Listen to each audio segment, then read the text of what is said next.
Carol, no programa de hoje vamos conversar sobre um assunto que de 2 em 2 anos ele vem voltando, né? Que é sobre transição governamental.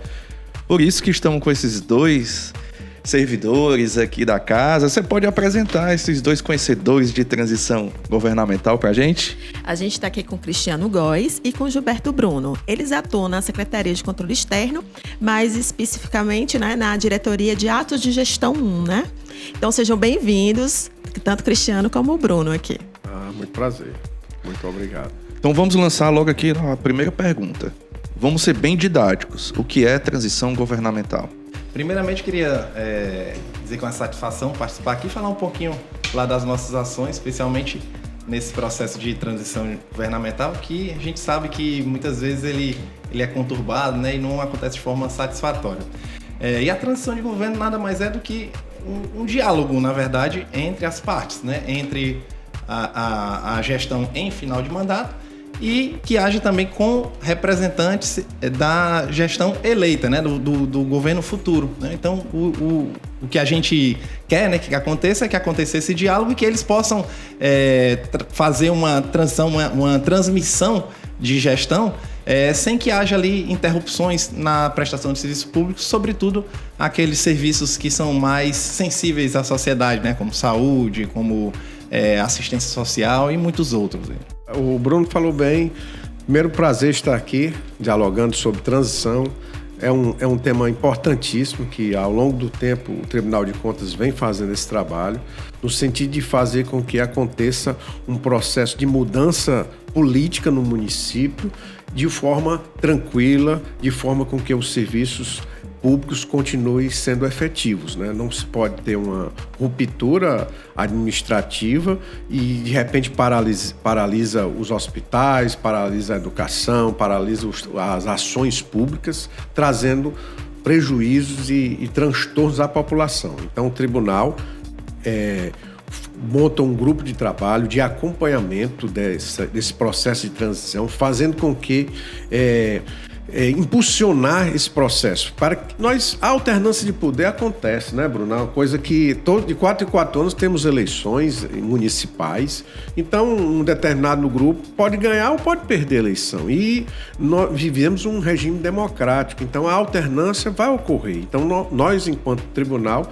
os nossos técnicos, através da orientação do nosso presidente e dos demais conselheiros, é fazer com que essa transição ocorra de forma tranquila, republicana, que as coisas continuem a acontecer e que chegou o dia 1º de janeiro, os programas continuem sendo efetivos e evitar coisas que vimos no passado, né, de o gestor que perdeu a eleição ou que não fez o sucessor não quer nem conversar, dialogar com a nova gestão, né? E isso traz transtornos, negam os documentos, surrupiam computadores, a questão de informações não são repassadas, isso pode trazer muito prejuízo. Então queremos evitar essa questão, fazendo com que a transição ocorra. E no passado nós já vimos os dois lados. Já vimos municípios em que a transição ocorreu tranquila, mesmo sendo adversários políticos. A gente teve em alguns casos em que o cara disse, não, nós somos adversários, mas a transição ocorreu. Prorrogar os contratos que a gente solicitou a prorrogação, entregar as informações. Então aconteceu. Mas também já vimos casos em que a transição não ocorreu, ou seja, muitos prejuízos para a continuidade da administração municipal. E a saúde, normalmente, é um dos setores mais prejudicados, a limpeza urbana, a segurança, o patrimônio, tudo isso tem que ser repassado e no sentido de termos uma boa transição. Mas, no caso, qual seria o primeiro ato ou a primeira atividade a ser realizada quando começa um processo de transição? O primeiro ato é você estabelecer formalmente, elaborar um decreto formalizando uma comissão de transição, como vai se dar a transição naquele município. Alguns municípios têm até legislação, né, Bruno? Outros não, outros devem formalizar através de um decreto do prefeito municipal que está no exercício do mandato, formalizando um processo de transição, definindo com um setor para o devido acompanhamento, receber do prefeito eleito membros para a formação de uma comissão de transição. na cartilha, nossas orientações, a gente orienta que sejam pessoas que tenham conhecimento técnico na área de orçamento, na área de finanças, na área da educação, da saúde, que entendam para poder receber e acompanhar esse final de mandato e proceder à transição. O prefeito nomeia os seus assessores também, e a equipe se junta, a equipe do prefeito eleito e a equipe da atual gestão municipal. E aí inicia-se o processo de transição com reuniões, com solicitações de documentos, com um diálogo. Nós queremos que esse diálogo aconteça entre a gestão atual e a gestão futura. E Bruno, deixa eu te perguntar, quando tem essa questão da transição, a prefeitura pede ajuda ao Tribunal de Contas, falando da gente, né? Pede ajuda ao Tribunal de Contas, ou logo após as eleições o Tribunal de Contas já fica atento, ó, aqui tem transição, aqui não tem, aqui tem, vamos chegar junto. Como é que é feito isso? Tradicionalmente, a gente acompanha, mas não de forma mais específica, né, de todos os municípios. Esse ano, a gente está se programando naqueles municípios em que há em que há a gestão, né, o candidato de situação, ele é derrotado, a gente está pensando, a gente está discutindo, né, e se organizando para a gente acompanhar o processo de transição, aonde aconteceu realmente essa que a gente coloquialmente lá chama de quebra de gestão. Onde houver a quebra de gestão, a gente vai acompanhar, né, fazer ali uns contatos mais próximos, entender como é que está acontecendo, né, buscar informações com outros atores, como, por exemplo, a gente sempre conta com uma parceria importante do Ministério Público do Estado, eles sempre trabalham com a gente, nesse sentido, a gente compartilhando informações e até, em alguns casos, a gente chega a atuar de forma conjunta, né, em loco, quando a gente vai a campo. E o adequado, assim, dentro desse trabalho que a gente está organizando, a gente tem duas visões, né? A gente tem a primeira visão, que é a do processo de transição de governo. A gente quer, né, um dos nossos objetivos aqui é induzir que esse processo ele aconteça de forma adequada, porque não adianta o prefeito simplesmente designar, né, uma equipe de transição só para atender ali uma exigência legal, quando na verdade o processo só foi instituído, mas não efetivamente implementado, né? Ele não dá condições para que aquilo aconteça. E aí a gente vai acompanhar, né? Ele se há a instituição e se esse processo ele vem sendo executado de forma adequada, né? E o outro olhar que a gente tem também são daquelas situações que em outras épocas é bastante comum ser chamada de desmonte, né? A gente tem o outro olhar, a gente vai ver o processo de transição, mas também a gente vai observar se algumas situações existe ali o evento de risco que pode se materializar, como por exemplo, né, de continuidade na prestação de serviços públicos, né, especialmente de saúde, e também na geração de alguns passivos irregulares, né, que é comum acontecer de a prefeitura ela não cumprir algumas exigências para que não fiquem ali algumas obrigações para a gestão seguinte. Então, a gente também está acompanhando esse processo, a gente vai acompanhar essas informações, esses dados, para ver se há ali alguma situação que possa se materializar. Nós também vamos verificar ali alguma situação relacionada à preservação do patrimônio público. Então, tudo isso nesse acompanhamento que a gente pretende fazer agora, né, que a gente está se organizando para fazer nesse ano de 2024 para 2025. Além dessas atividades assim de cunho estritamente fiscalizatório, existem também assim ações mais de orientativas também para quem faz parte desse processo de transição?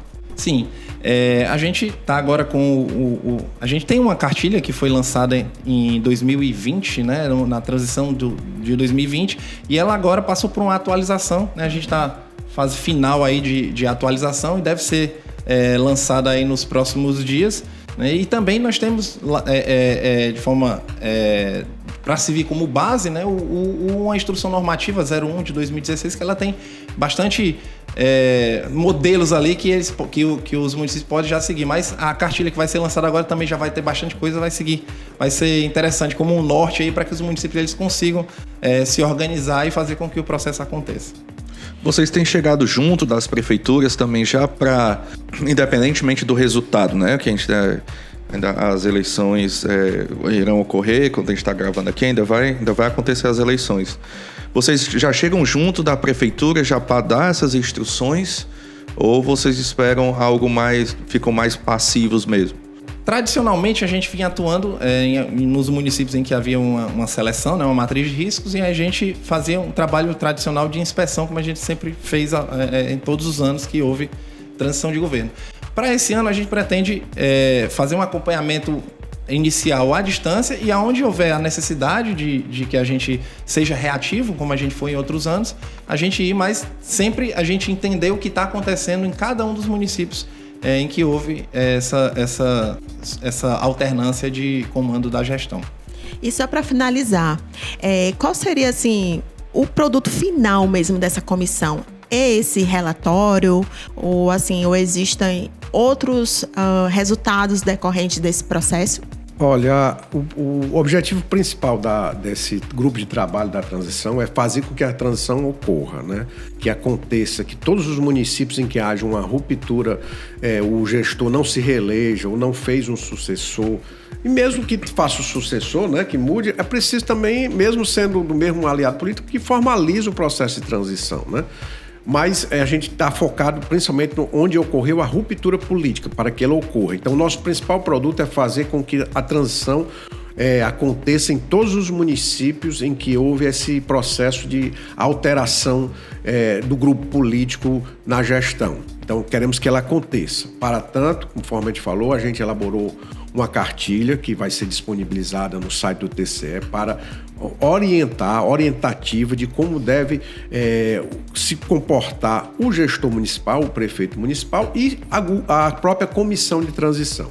Também nós estamos propondo um site, um portal da transparência, em que nesse site vai poder se acompanhar todo os municípios onde há necessidade de transição ser efetivada. E como é que está, no decorrer dos meses, esse processo de implementação.